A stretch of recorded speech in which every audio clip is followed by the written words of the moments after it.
My Bible is open to 1 Samuel chapter 15.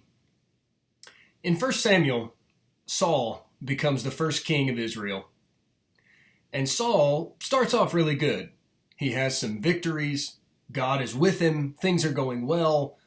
But things very quickly begin to go off the tracks. In 1 Samuel chapter 13, Saul has a major blunder there. He has another one in chapter 14, and then he just compounds it again in chapter 15. He just can't do anything right there for a period of time.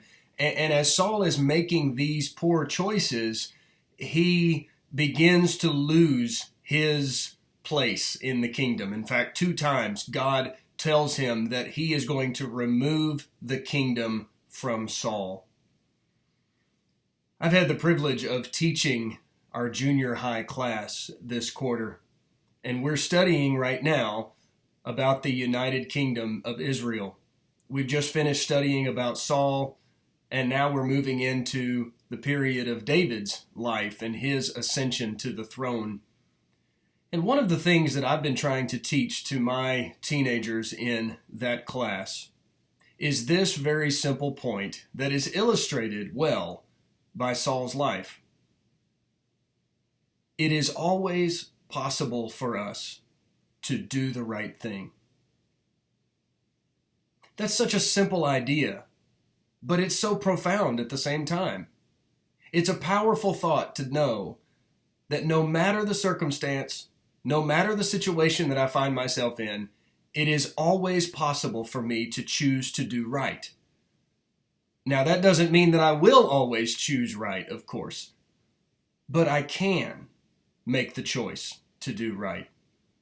In 1 Samuel chapter 15, Saul has been given very direct, very clear instructions from God. Go and strike the Amalekites. Don't spare anybody. Don't spare any of the animals. Strike everybody down. And Saul and the nation of Israel, his soldiers in Israel, go and they strike the Amalekites, and they do most of what God said, but the text says that Saul spared the king, and the people spared some of the animals. And when Samuel comes and approaches Saul about his disobedience, why did you not obey God?